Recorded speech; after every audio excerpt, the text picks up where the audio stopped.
Всем привет, с вами Артем. Сегодня мы продолжаем наш сериал, где сравниваем процессор Xeon E5-2620V3 с предыдущим поколением V1 и V2. И сегодня у нас в серии оппонентом выступает редкий процессор Xeon E5-4620V2. Это 8-ядерный 16-поточный EV Bridge с тактовой частотой по всем ядрам 2,8 ГГц. В целом это практически аналог по производительности E5-2665, который ранее у нас уже был в тестах. Ну а теплопакет и техпроцесс уже второго поколения, 95 Вт на 22 нанометра. Работает E5-4620V2 с частотой памяти 1600 МГц, с более высокой частотой не стартует.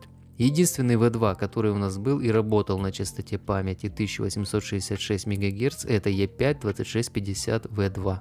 Немного для справки, первая цифра модели процессора Xeon означает максимально поддерживаемое количество процессоров в одной системе. Похоже, где-то есть сервера с четырехголовыми материнскими платами.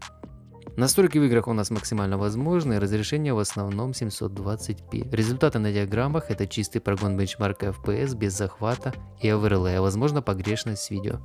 Пользуясь случаем, напоминаю вам, что у нас есть форум, где вы можете задать интересующий вас вопрос или помочь решением какой-то проблемы товарищу по сообществу. Также на сайте был добавлен каталог товаров с AliExpress по нашей тематике: процессоры, материнские платы, оперативная память и так далее. Заходите, присмотритесь, возможно что-то приглянется к покупке.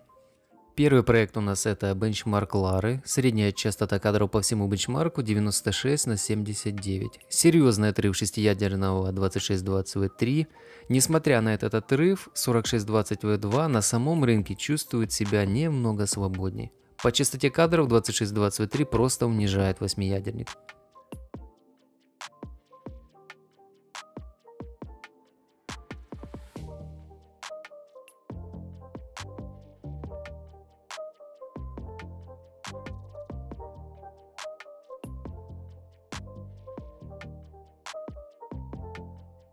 GTA 5, средняя частота кадров 69/57, результат немного с меньшим разрывом, но все равно достаточно заметным. Я напомню, настройки у нас максимальные, сглаживание MSA двукратное, дополнительные настройки включены в полном объеме.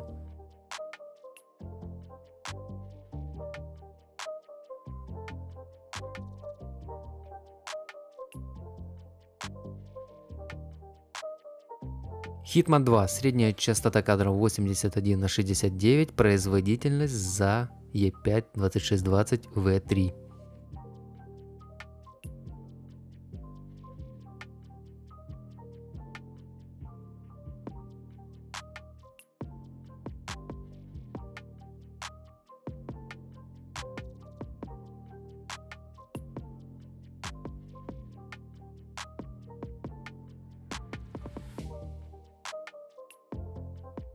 В PUBG у нас средняя частота кадров 137/142, результат бенчмарка 2620V3 137 кадров, а вот на видео результат похоже будет поболее процессора 4620V2, но по крайней мере визуально кажется точно не меньшим.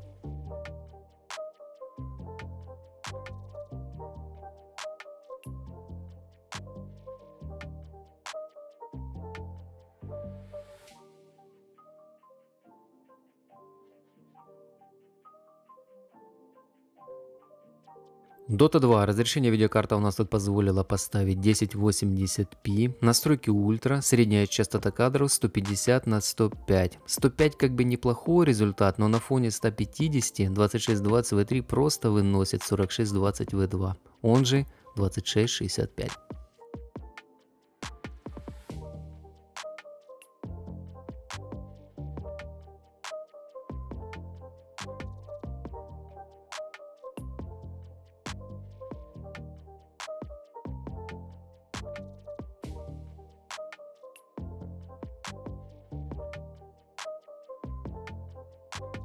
Watch Dogs 2, средняя частота кадров 71/65, казалось бы E5-4620V2 должен был показать результат или немного выше, или по крайней мере одинаковый, так как ядер и потоков побольше, собаки это любят, но с хакнутым 2620V3 такой вариант не прокатил, он опять взял раунд.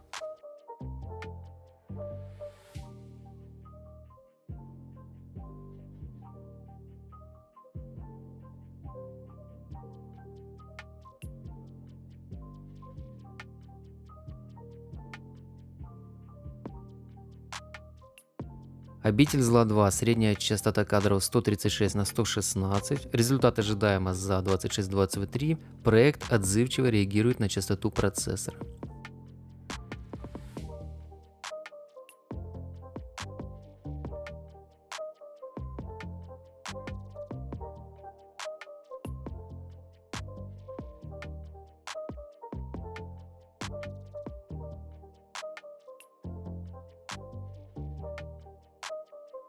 CSGO. Настройки максимальные, сглаживание MSI и двухкратное разрешение 1080p. Средняя частота кадров 311 на 221 с просадками в дымовых завесах до 80.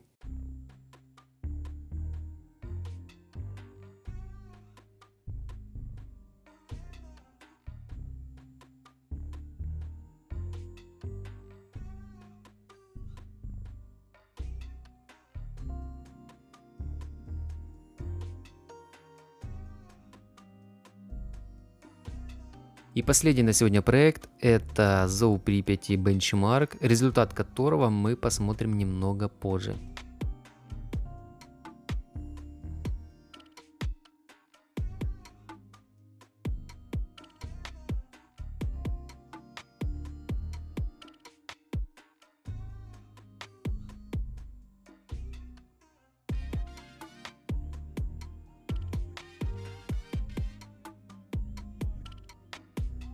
Вот такие получились результаты. Несмотря на количество ядер, E5-4620V2 проигрывает E5-2620V3 в чистую. Все-таки с частотой 2,8 ГГц конкурировать поколением V1 и V2 с 2620V3 нереально, даже если есть преимущество в ядрах. Также и в рабочих задачах, если есть преимущество 4620V2 в той же короне, то это всего 18 секунд.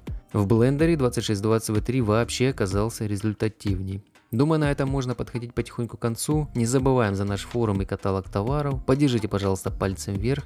Напишите в комментариях, что вы думаете о данных процессорах. С вами был Артем, не болеем. Всем добра.